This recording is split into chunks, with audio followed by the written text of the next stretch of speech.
The tables are turned, Mm-hmm.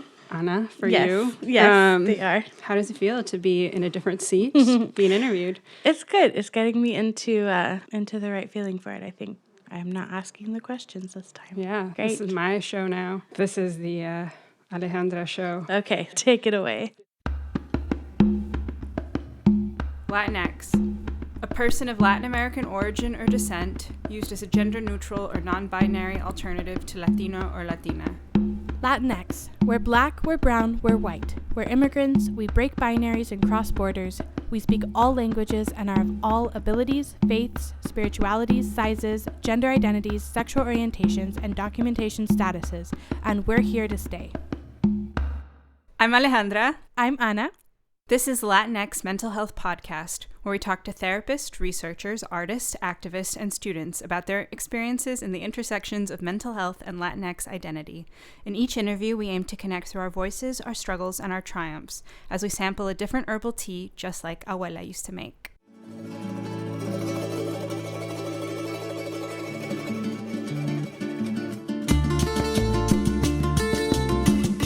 For this episode, Alejandra interviewed me. I'm Ana Vidina Hernández, Program Coordinator of Girasol and a lead therapist at the YWCA Greater Austin. We talked about my career trajectory as a social worker focusing on immigration, the importance of considering history and social justice work, and finding creative ways to create initiatives that matter to you.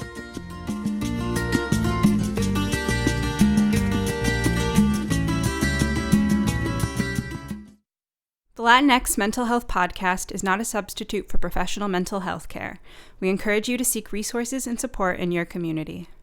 This episode will not contain a sobremesa, since it is already a conversation between Alejandra and myself, but we wanted to take a moment to thank all of you for listening to Season 2 of the Latinx Mental Health Podcast and continuing to support our work. We couldn't do it without you. We hope you have a wonderful holiday season, and we can't wait to see you again in the spring. Can you tell us a little bit about your background and how you became a social worker?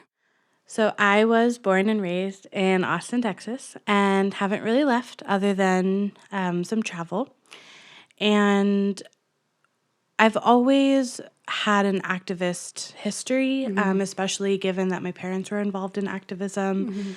So before I even knew what it was, I was taking part in it. They especially were very active around the 80s and 90s with the dictatorships and other forms of violence happening in Central America, and would play music at rallies and participate in those types of actions. And so from a pretty young age, I was more politically aware. I was interested in social justice. I kind of learned, I think, that you could demand change. I think that was important for me to learn early on. And, you know, in middle school, I remember we did a couple protests, and in high school. And so I think that kind of led up to me being involved in college and undergrad with Amnesty International at UT. A lot of different efforts and initiatives there. And then we also got involved with the University Leadership Initiative and collaborated with them around immigrant rights, student rights, especially for documented folks or other folks at UT. And so, you know, at the time, I didn't really know what social work was. I wasn't really connecting that to activism, but I needed a job sophomore year of college. And so I applied around all the ones I could find on campus. And I happened to get a job in the accounting office at the School of Social Work. Oh, yeah. Yeah, so I was accounts payable specialist, and I was processing reimbursements, and, you know, I was majoring in Latin American studies and history, so I'm still not sure why they hired me, but I'm very, very grateful that they did. Oh, I'm grateful they did too. I think I just went in and sounded really confident in my interview.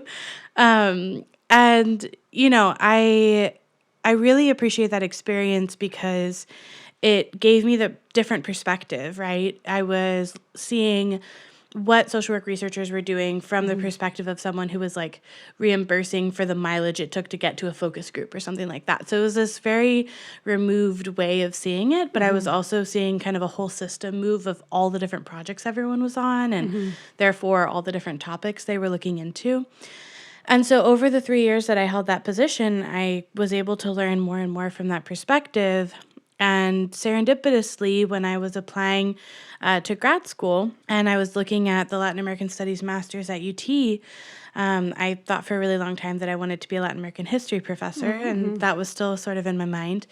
They created a dual degree in social work and Latin American studies. You did. And so the year that I was applying was the first year that was available. And I just had to. It was perfect, right? And even going into it, I don't think I really fully understood everything that social workers did, everything that was available to me. I even applied on more of the macro track and then ended up switching and doing more of the clinical track focus, in part because it really was a piece that I was less aware of, and in part because I was offered a scholarship to do that. And, from there, I just got to be exposed to this whole new world of what social work could be, which was daunting and exciting, and I think really complemented the LILA side as well. How did you get drawn into immigration as an issue? What was that like? Yeah. So my dad's an immigrant from the Canary Islands, which is part of Spain. It's off the coast of Northwest Africa. And the culture is very Caribbean. So it's kind of a neat little mix of things. So I grew up, with him, and a lot of my parents' friends were from different Latin American countries. A lot of them spoke Spanish or other languages. And I think, my godparents are from Chile. They escaped the dictatorship there. So I grew up around a lot of narratives, because my dad grew up under Franco. So around a lot of narratives of like dictatorship, escaping dictatorship. I could have probably told you when I was 5 that the U.S. was involved in dictatorships around the world, Same. It was just kind of my life. And so I think the idea of like immigrant rights was very natural to me. And it was mostly when I got into college and was organizing with Amnesty International and found these other student organizers that were immigrants themselves, were undocumented, were organizing around those issues, that it really spoke to me, and I really connected with it. And I think that really provided for me a shift toward what I would want my life's work to be. I knew I was interested in human rights work. I knew I was interested in social justice, and I knew that I appreciated like historical context and learning about organizing and things like that. But I think that really getting to organize around that particular issue, I realized just how personal it was. And also I really saw it as like, I don't know how to describe it, but I had this feeling even in undergrad that like this was going to be like the next big issue we needed to work on. And I remember thinking that to myself. And then when I got to grad school and I already knew that's what I wanted to do for my thesis, etc., the election happened, and all of that just got even more relevant. Yeah. One of the things I've always admired about you is your ability to sort of like tailor things to fit like what you want. And like if something doesn't exist, you just like make it. And I have watched you do this several times, and I'm always like, how did you do that? Where did that come from? So and that's been from the beginning, and you made your own final field internship. How did you do that? Yeah. Can other people do that? The secret. No, it's not a secret. Yeah, I think that, I certainly encountered a lot of barriers and all kinds of things growing up. But I do think that this idea of like, you can kind of go out and get what you want was taught to me. So I don't think it comes out of nowhere in terms of like my history. And I think that for Final Field and for that program specifically, one thing that helped me was that as a dual degree student, I had a few different advantages. One is that it's a 3-year program. So I had more time to kind of figure out what I wanted to even like formulate that. I think that was really helpful. And the other thing is dual degrees are allowed to start new field placements. So the technicality of that was also helpful.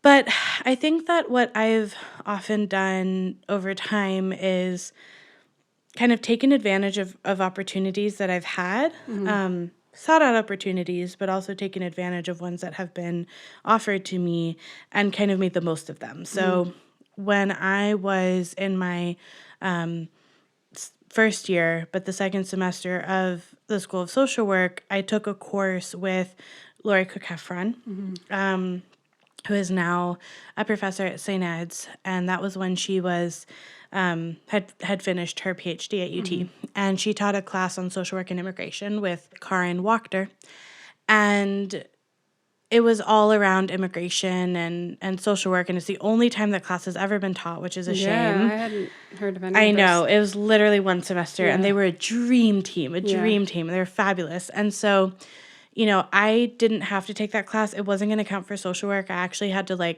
ask Lilas to count it for my Latin American Studies master's.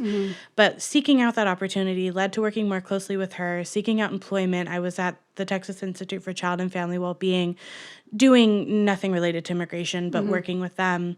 But Dr. Monica Faulkner, the director there, and Lori both have written letters for asylum cases and been involved in some immigration work.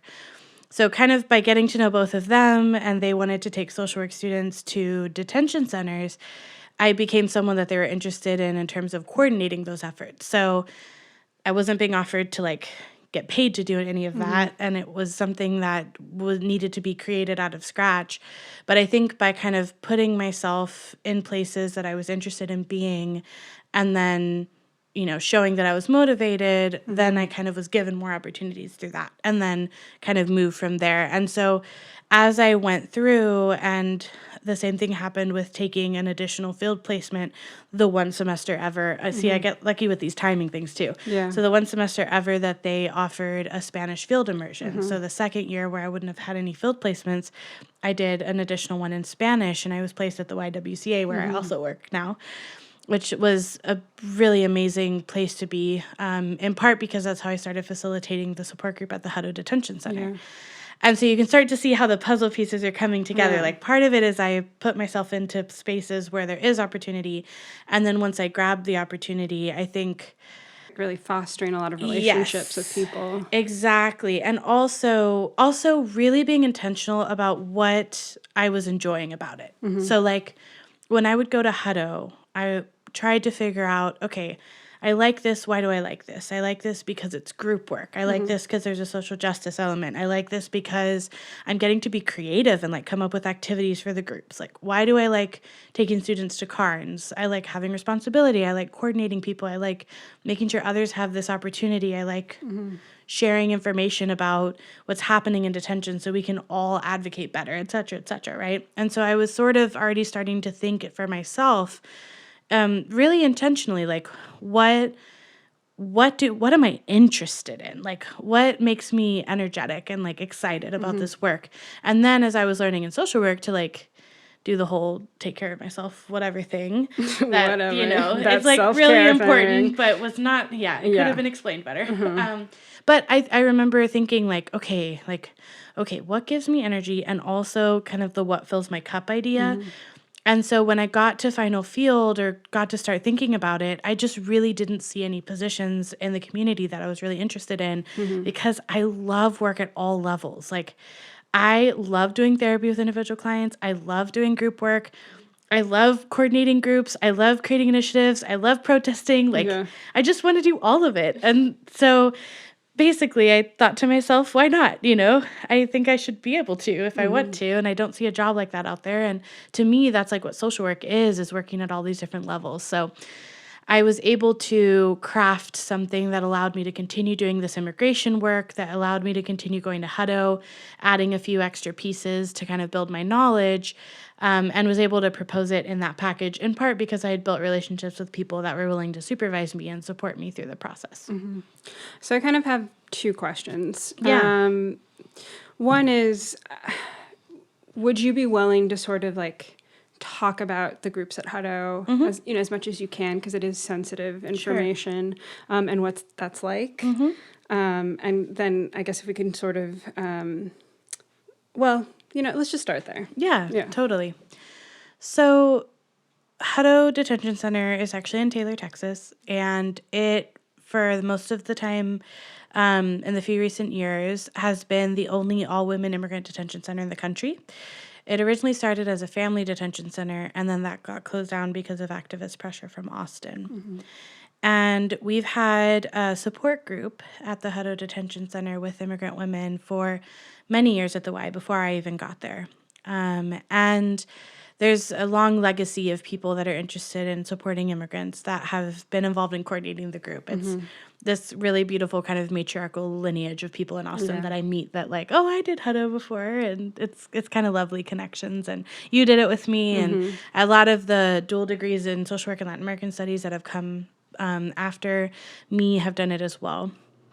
And I think that, maybe just thinking about like the group itself, and we've talked a lot about asylum and detention and things like that already on the podcast. So as much as I would love to do that, like setting that to the side for a second, I think just the experience of being in detention means that, generally speaking, the women there are separated from their natural support systems, right? So like a feeling of loneliness or of isolation and of uncertainty, which I think a lot of people can relate to in a lot of different situations. And so the purpose of the group is to foster connection and creativity, and also to first and foremost recognize the humanity of the people in the room, because any kind of incarceration setting can strip you of that humanity. And so going in and knowing that we have to be flexible because every week something is totally different and another rule is thrown at us, or whatever that looks like. But just like holding that intention central, I think, is what has helped us to be able to be flexible over the years. And then we go in and we can like introduce everyone. We get to bring in a creative activity. And so in a space that's oftentimes not very colorful, we're adding color, we're adding, individuality. And to see people be able to focus, even if it's for 20 minutes, on processing something via creative crafts is really powerful. And I think like thinking about that is oftentimes through the use of metaphor, because it helps us kind of get to the circle around the trauma without getting into the middle of it.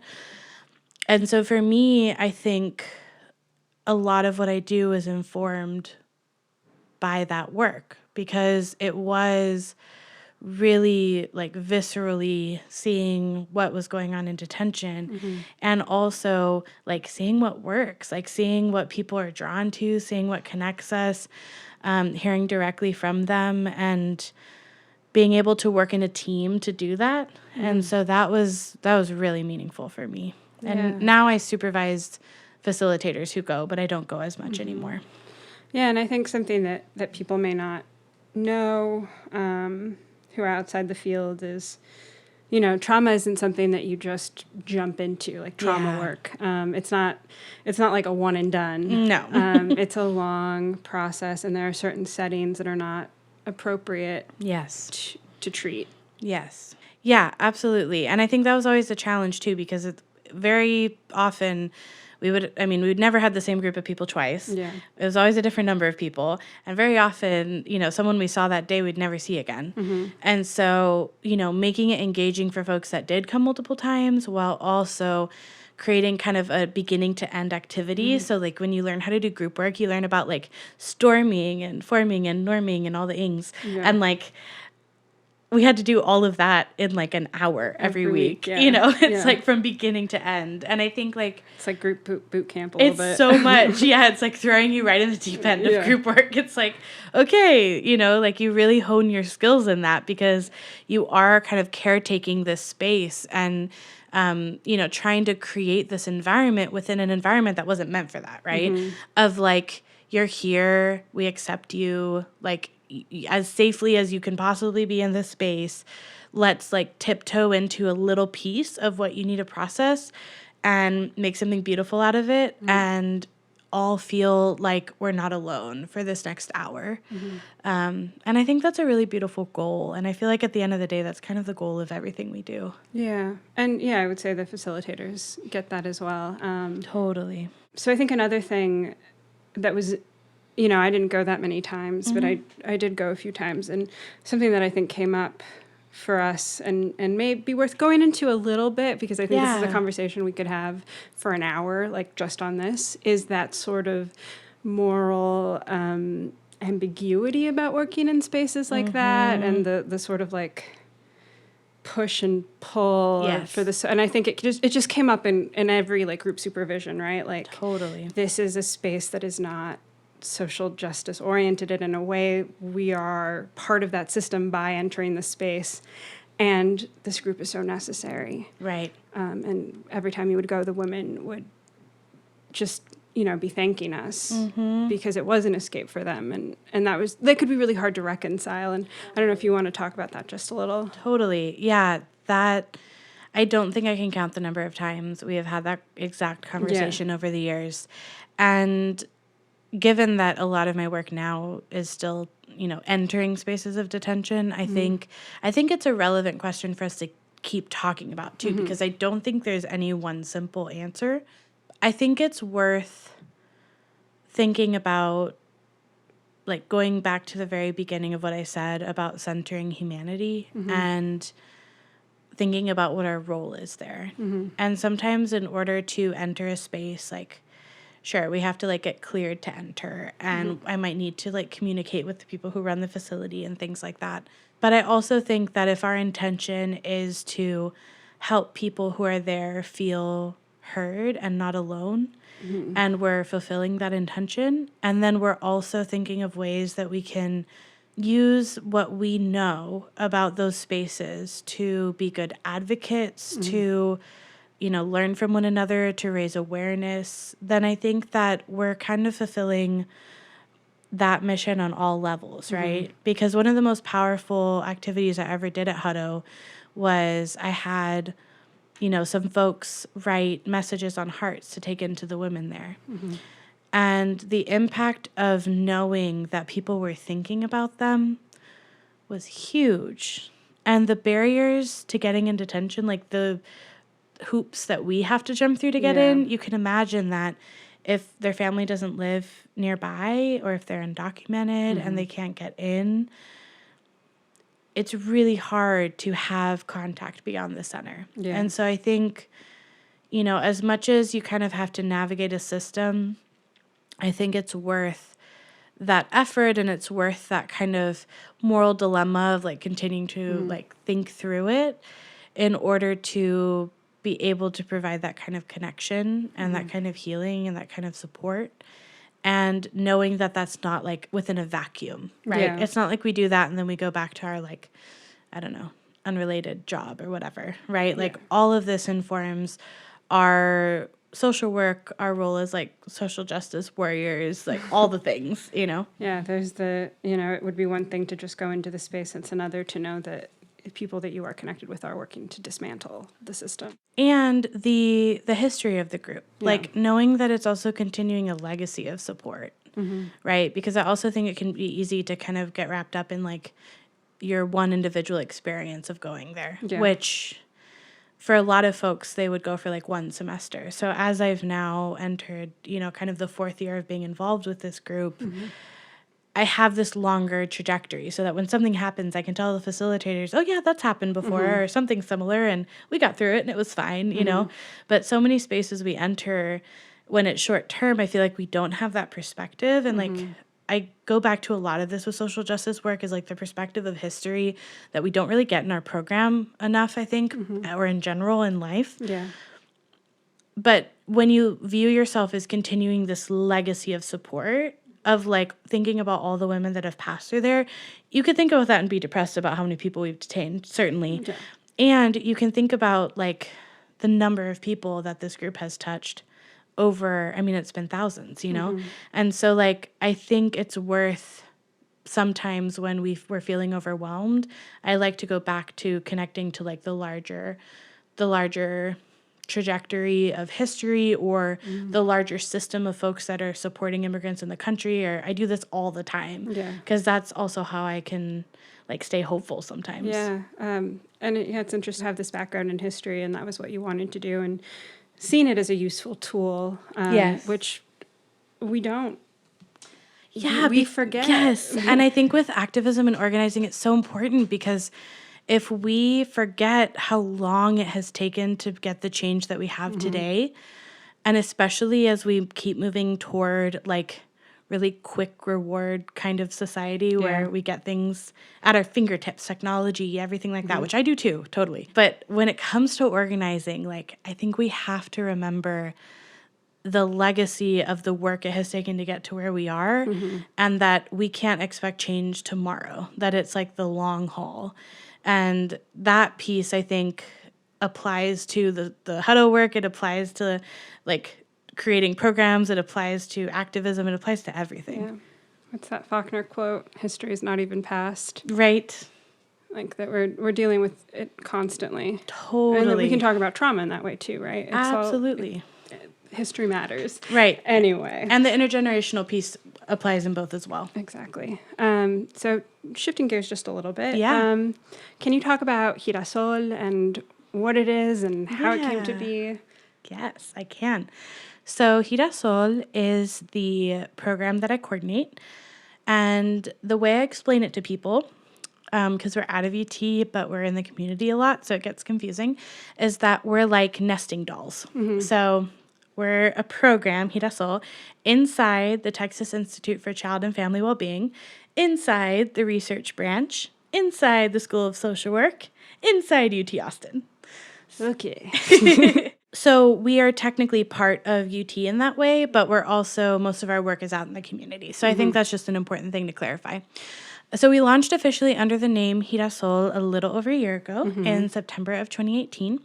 And it really goes back to what I was initially talking about when I was first coordinating those initial trips to the Carnes Detention Center, doing some of the family detention work with social workers. Another piece that came into play was in 2017, after the election, we had ICE raids in Austin, and we, as students at the social work school, we're seeing in a lot of our placements that families weren't going to seek services. They weren't taking their kids to school. So we got together with ULIers, which is the University Leadership Initiative, which is those student organizers that are immigrants and or allies. And we were able to vet a lot of resources. We spent a few months doing this in Austin, and we created Navigando Austin, a website for accessible resources that we know undocumented folks can access. Over time, again, then there's the Hutto pieces. You know, I kept kind of finding myself creating all of these different pieces that were kind of filling gaps, right? Because a lot of the social work pieces were, there's a lot of attorneys in these detention spaces, but not a lot of social workers. And once we got there, we were like, attorneys don't get trauma training. No. Whoa, okay. Like, you know, some people we work with are pretty naturally empathetic, and others are really, really not. Yeah, and they're under so much pressure. Oh, and yes. the moral, like, fatigue that comes with, like, a system that just isn't working. Exactly, where, like, your competence doesn't equal success. Yeah. And you're in, you know, detention all the time, working with folks, or you're, you know, at the court. You have to hear their trauma. Yes, and you have never been trained how to hear their trauma. Yeah. You've never been trained what to do with it, what to say to them, what if someone cries in front of you, what if they're dissociating, et cetera, et cetera. Yeah. Well, and they have to prepare people to go in front of these judges. So it's like in detail. Right, you're in the right, because and interrogating people in detail. In this country, the only way that you can really get protection is if something really horrific has happened to you. So our really lovely systems have been set up in that way. So attorneys bear a lot of the brunt of that. So again, okay, we saw that was a gap. So we started doing some trauma trainings, and this was really out of necessity. So we're like, all right, we know some stuff about trauma. And we've done the work at Carnes, so let's go and like talk about how we think about doing trauma-informed interviewing. So all of this was really organic, right? And again, that combination of finding myself in spaces where we saw those gaps and then saying, we can do something about that, and actually, you know, taking the steps to make that happen, connecting with others that were interested in doing the same type of work. And so as I was creating my final field placement with a lot of these pieces together, I was thinking again back to, what job am I going to have when I graduate? Because, like, I don't really want to do anything I see out there. Like, all of it is really important and meaningful, and I don't want to do any of it. which I know you can relate to. Very much so, yes. So I started talking to our director and thinking about, when I graduate, can I keep doing this work in some capacity? And she's like, well, you should make a logic model. And I was like, what's a logic model? And she helped me. She gave me some examples of logic models. And Shannon at our institute helped me a little bit too with some of the logic model pieces. And essentially that's, where you're able to kind of think about how all of the puzzle pieces fit together. Who are the key players? What are the key activities you're doing? What is it creating? What are the outputs and the outcomes? Like, what is the big goal you want? And what I love about how we got the name is I'm sitting with you, as you know, with Ale here, on the phone with me. Yeah. And I was like, okay, I've got this logic model. And, when you put the long-term outcome, you have to put something like, and the world was saved. Like, you have to, make this big... We saved all the big immigrants. picture. Yeah, exactly. It's like, and peace on earth. So, yeah. So I'm there and I'm reading the big outcome I had written about, something about, overall well-being and support for immigrant communities, that could be thriving and actually, have everything that they need as part of this broader community. And I was like, does this make sense? Is this whatever? And she goes, I'm picturing a sunflower. And I was like, ooh, okay, I like that imagery. And so we started talking about, that big outcome and sunflowers and, sunflower in Spanish is girasol. And so. Yeah, which I like better because it feels more descriptive. Agreed. Because girar is to turn. Yes. To the sun. So you're turning to the sun. And warmth. And warmth. And life and vibrancy and so the metaphors are endless. Yeah. Because once I was like, yes, that's the perfect name for this. It's my claim to fame. It was a very important phone call. Once we picked the name, I had told some people and I suddenly had everyone sending me all these facts about sunflowers. Aww. So every other week I'd get something where they'd be like, oh, look, I found this sunflower fact online. Like I had done some research to know that they're from the Americas, which I thought was really appropriate. And, but they'd be like, oh, there's this really cool fact that when they, when the sun isn't out, they don't turn their faces down. They turn toward each other because they get warmth that way. And sunflower seeds feed all these other plants, and sunflowers are actually made up of a ton of tiny flowers. So each one is a little community, and they migrate. So then my mom tells me oh yeah, the sunflowers that were in the backyard, they're in a different place this year. I was like, oh my God, they migrate. Yeah. So the metaphors are endless. We keep finding new ones. And I really like the idea of the name being in Spanish because I try to put almost anything I do in Spanish first instead of English first as just sort of a statement around language access. It's a hopeful word. And the O happens to, in Girasol at the end, happens to be able to be turned into a sunflower itself. It's really pretty. So what we do, now that I've rambled on about how we got started, but I love that story, so I had to tell it, is we have 4 different tiers of work. So one of them is the trainings that we've been doing. As I mentioned, one of them is trauma-informed interviewing for attorneys, immigration attorneys. We also do one about working with mixed status families, which we do more for service providers.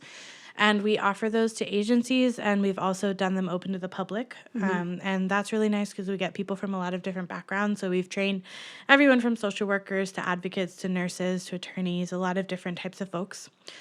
Then we have our social work response team, and that was part of how all this got started. So that's what we've been calling the group that goes to detention centers, specifically CARNs. We've developed an interdisciplinary team model where we train social work students and law students together. We've actually been able to create the training so that it's about 50-50 in terms of content of social work and law, or trauma-informed interviewing and law information. And that was a huge success for me because oftentimes the trauma piece is kind of tacked on at the end of trainings. And so to build a relationship where we were able to integrate it to such an extent was really, really exciting for me. And we continue to provide that training in that way. Because it really, the trauma really impacts everything. And it's such a big way. So it is always surprising to me as well when it's like, and this is what secondary trauma is. This is burnout. Okay, the end. Right. Like, some things you hear may be hard, Yeah. And it's really different to say, hey, so asylum law is based off of really, really horrible things happening to you. And that increases the likelihood that someone you're talking to has experienced trauma. And so if you notice that someone's eyes are like going off to the corner and they don't seem focused on you, or if someone cries, or, just starting to talk about like if someone tells you they've been having nightmares or haven't been able to eat, and you can say, that's a really normal reaction to what you've been through. Yeah. Like, how much rapport building does that do in 2 seconds? Yeah. So much. And something that I know that judges will use against you is the memory loss. Like, your story has to be exact. Absolutely. And that is so hard for so many people. Yes. And I don't know if people who aren't in this world, like, realize, like, how strict they are about that. Yes. Like, if anything in your story changes. Yes. And also, like, how much, trauma can impact memory. So it's really important, I think, that attorneys understand that and can get judges to understand. Absolutely. Yeah. And even just helping them then, because you have to start with that, right? It's like, what does trauma do to the brain? Yeah. And then it's like, okay, what can you do to help A, build rapport, and B, like help this person put their story in order, like help them take the fragments, because oftentimes you're left with fragments that are meaningful and also hard to think about even, and be like, okay, things like, so, you don't remember what year this happened to you, because, like, honestly, who remembers what year stuff happens anyway? Like, the standards are so high for these things, too, that I wouldn't be able to tell the same story of what I did last week 3 times in the exact same way anyway. So we'll put that as it is. But, what if you ask, like, how their kid was when something happened, and then you could help them do the math of what year that was, for example, and like really starting to think about what are the different ways that we can take the burden off of the person who's having to like relive this horrific trauma that happened to them with someone they met like that day. Yeah. I mean, it's a really hard ask. Yeah. And I think that going back to that like moral ambiguity, so we've had a lot of conversations too, as social workers, as people who are trained to not go into trauma details when we do therapy and things like that. How do we navigate this role where we're having to ask about trauma details, right? And so that has been really interesting to think about too, and work with our students on, and help also attorneys and law students start to navigate that, I think, a little more carefully. So that's kind of that second piece. The thing that we've started to grow, which I'm really excited about, I do have a grad student working for me now too, and I am officially full-time, so we went from $0 that Hedaesil had a year ago to I'm full-time and have grad students, so it's very exciting. Exciting. We have seen growth, which growth is one of our values, so I'm glad we have seen growth. But we have been able to really help create some new opportunities for students. So we've now done 3 different trips to the U.S.-Mexico border. We're about to go on one December 13th through 15th.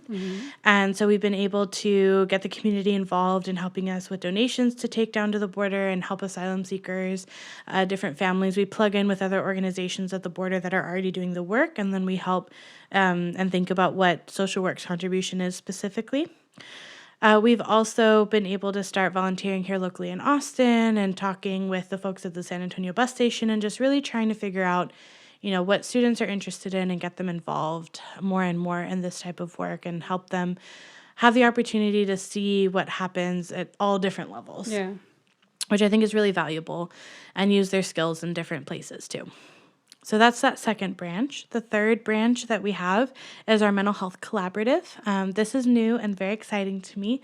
So we are having national calls with mental health folks that are involved in agencies that provide any kind of support for immigrants. So we've had folks from New York and California on the calls. We've also been able to gather folks here locally that have either have or are interested in writing mental health assessments for immigration cases. We've done our first training and our first consultation group with them, and we're planning monthly consultation groups. And that's with a contract with YWCA, so we're going to be able to be assigned cases to write assessments for and really create a formalized structure We have a $300 stipend we can give for those. Like, we're really formalizing that kind of process, which is needed, I think. Very and needed. It's very exciting to have it be more organized in this way. And then our final branch is our community connections, which includes the Navigando Austin website. And hopefully, as we continue forward, we'll include other initiatives that we have along with the website for increasing access to different resources here in Austin. So when I reflect back on like creating that initial logic model, a lot of these pieces were already there. Of course, we've added some since then. And I think we've been able to be more intentional. So, for example, this mental health collaborative, I knew I needed particular funding to do that before we were going to jump into it because it's a big endeavor and it's never really been coordinated in this way, at least here. And so I think, as you look at the branches, some of them came out of this organic necessity piece. Some of them was us filling gaps once we had started doing the work. Some of them has been really intentionally created and we've written specific grants for and things like that. But at the center of it is all this focus on immigration and mental health. And when we created our values and our mission and our vision for Girasol, that's something that we really focused on, right? Was building this capacity for professionals to work at the intersection of mental health and immigration, to do so in a grounded way with the values of connection, social justice, and growth. So when I explain what we do to people, I often start, with we work at the intersection of immigration and mental health, and I'll stop there unless they want to know more. Because there's not a whole lot of folks that are specifically focused at that intersection. I think a lot of people are talking about it right now. Yes. We're beginning to understand just how important it is. But Absolutely. There aren't a lot of organizations that are dedicated to it. Absolutely. And a huge part of what we're trying to do is build connections that just don't exist that would strengthen what already exists. So we're not trying to duplicate anything that anyone else is doing. We're really trying to help fill some gaps and provide this broader support. And I think that, in that sense, we can take our mission, vision, and values and be centered in them. This is how I conceptualize it. And then we can stay centered in that as we move around to where the need is. And we're continuing to do that with the new policies at the border right now. We're rearranging our whole border trip based on the fact that they used to drop 400 people at the shelter and now they're dropping off 0. And so that allows us, I think, hopefully, I've talked about this a lot before, but to get out of the crisis mentality. It's so easy in immigration work to jump into the crisis mentality. It's part of the system itself. And so I think that staying centered in that mission and vision, it helps us to be flexible and not have to respond in crisis ourselves when things change, because we know what we're there to do. It's all very bold. Do you ever doubt yourself? Yeah. What do you do when you do doubt yourself? Because you keep going. Yes, I do. I'm like the little engine that could. I think what I've learned over time is to better know my capacity, like as an individual, and to be much more willing to lean on others for support and conceptualize things in that broader system perspective. And so I think that actually doubting myself is a good indication that I've taken on too much or done something that is maybe outside of my scope or things like that. I've never known you to take on too much. That's a funny joke.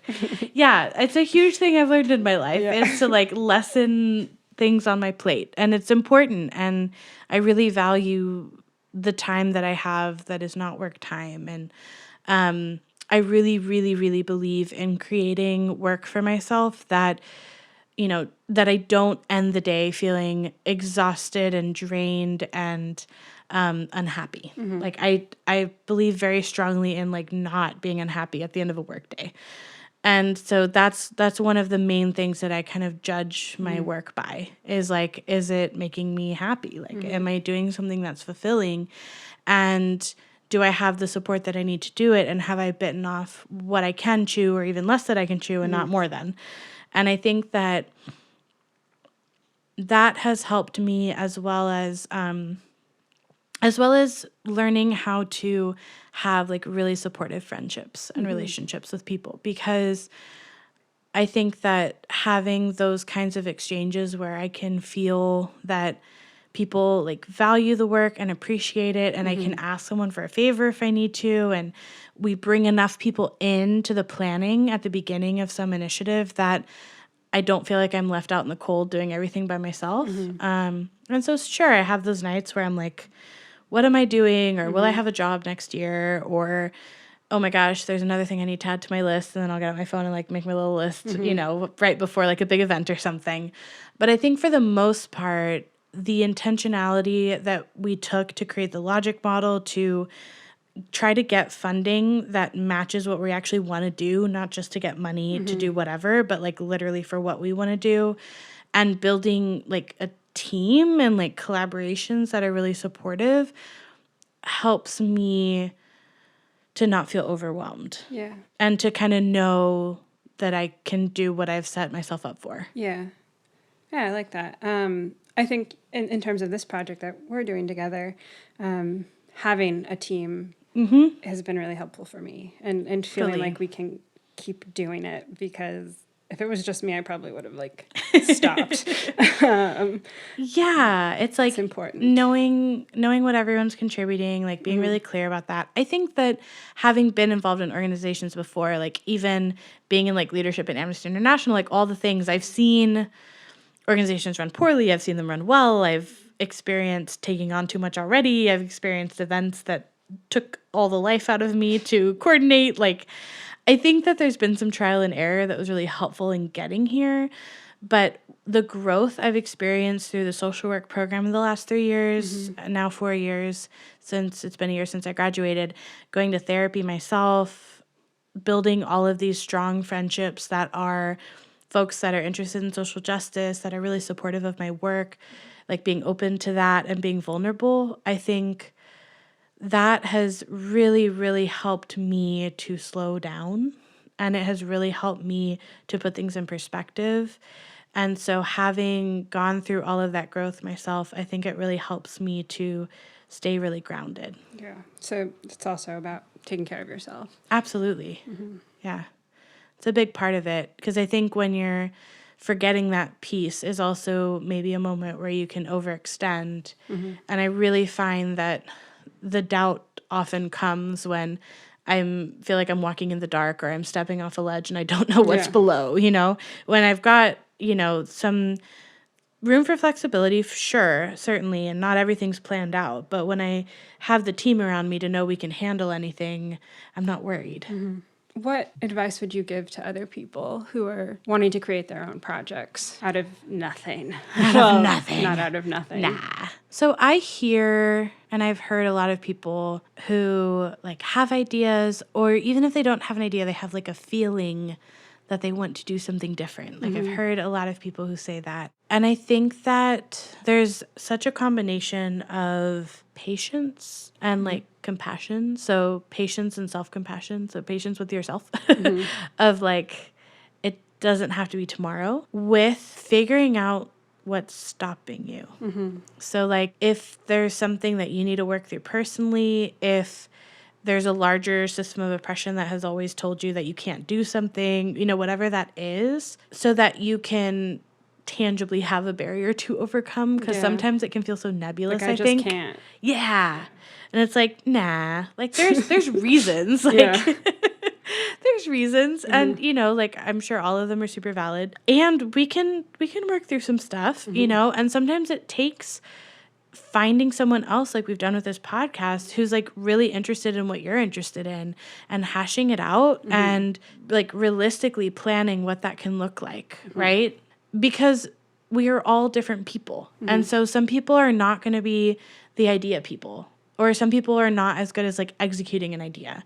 And some people don't want to have to do like the monotony of maintaining something over time. And some people do. And so like, I think that when you get to know yourself of like, and also we change over time. Yeah. We're not like stagnant humans. But like if you're in the midst of, I think I want to do something, sometimes you also want to find like the group of people that are also interested and have the different skill sets that can all go together. Because I think some of the mistakes we make are when we think we have to do it ourselves. Yeah, I would agree with that in answering my own question. I think like finding people who complement your skills is so important. And it's a combination, right? Like it's knowing more about yourself and doing the work for yourself. And you do have to believe in yourself, like you do. But you can also count on other people to help you with that when you start to lose sight of it. So I think that it can feel risky. And some of that might also be like a fear of losing stability, for example, is a really probably common one for people. And so I think it's also knowing that like you can kind of take the plunge into something and put some safeguards into effect, or like you can do it with really careful planning if you like planning, or you can do it more spontaneously if you're like hooked up with people that have more of that kind of stability and like background. But again, I think that so many people with so many different identities have been told for so long that they can't for a lot of different reasons. And you have to ask where that voice is coming from. And oftentimes it's not coming from yourself. Like someone planted that voice in you that tells you you can't do something. And again, like, is that a reliable source? No, like that's not a reliable source. And so I think we have to like tell that voice to shut up sometimes and allow ourselves to, it sounds cheesy, but like allow ourselves to dream. Like if you can't dream it, you can't do it. That'd be a nice place to just end, but I have another question. Well, yes, 2 other questions. First question, is there anything I didn't ask that you would like to share or we didn't cover? I think that for a long time, I felt like I had to have like a 10-year plan. And I think that was a response to feeling the need to have control over what I could have control over. I feel like when I met you, you had absolutely a 10-year plan. And I feel like we had a conversation about it. Yes, because for those of you who don't know, the first time I met Alejandra was because when I was applying to the School of Social Work, she was the grad student I was paired with to meet up at BNU to learn about the School of Social Work. And I got a very honest response from you, which I really appreciated, about the mixed bag that is the social work program. That's very politically correct. I'm good at that. I do the subtle. At the time, I think I was taking on the social work Latin American studies dual masters because it was like a cool, interesting combination of things, but I hadn't quite said I'm gonna be a social worker yet, right? So even the fact that I allowed myself to like entertain the possibility of like no longer being a Latin American history professor was a huge deal, and I'm really glad I'm on the path I am right now. I think it's a beautiful fit for me, and I'm so glad I found it as young as I did. But I think that it was necessary, it was protective of me to plan in that way. And there's no way I could be doing what I'm doing right now if I felt that need. Like, I don't barely have a 1-year plan right now. And that used to scare me when people would tell me that. So proud of you. That used to scare me. And of course, like, that does not mean I don't have goals and dreams and all the things, right? But I think it means that I probably feel a little more stable right now in terms of, like, just my life and my well-being. But also letting go of that, I think, allowed for more creativity and for me to open up more doors and see more possibilities. And it continues to allow for that, because I can't sit here and tell you where I want Girasol to be in 10 years. And there's a certain amount of strategic planning and things that go into organizations, and I think that's important for sure. But we're so new. And I think the idea we have of being a calm in the midst of the storm, in the midst of crisis, and of like having that mission and vision drive everything and being flexible within it, it mirrors kind of the approach that I want to have in life right now. And I think that just helps me stay more grounded, and it helps me take new opportunities as they come. And so I think that's the other thing of like, maybe by loosening a little bit of control, like loosening the reins a little bit on life, I like got to have access to so many more amazing things that I get to do, which is a really nice lesson to learn. Yeah, it's been fun for me to like watch you grow and change.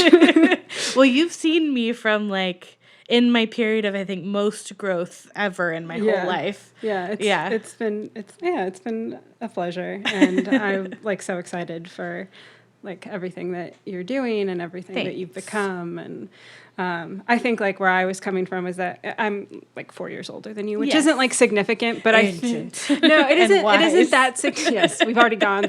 We know, which isn't like that significant, but I think in your like between your like early 20s, like as you get older, I think it becomes less and less significant. But like, there's a lot that happens, I think, just as we become more ourselves and as we like live a little bit longer. Totally. And have more autonomy. And I think just have more perspective, right? Like you can only increase in perspective, right? Hindsight is 2020. So like we have to get older in order to look back. Yeah. But it's been fun to sort of watch you like let go. Yeah. Thanks. I have appreciated the journey. Yeah. Last question. What is your favorite herb or tea? So it's hard because I really love cooking. Mm-hmm. And so I love using a lot of different herbs when I'm cooking. I want to answer both questions. Okay. Like I want to answer one for both. I don't know if it's always my favorite or always been my favorite, but I've been using a lot more fresh herbs, and I think for a long time in my mind, like all herbs were like basil and oregano, and that's all that existed in the world. And so it's been really lovely for me to start using thyme in things, and like especially fresh thyme.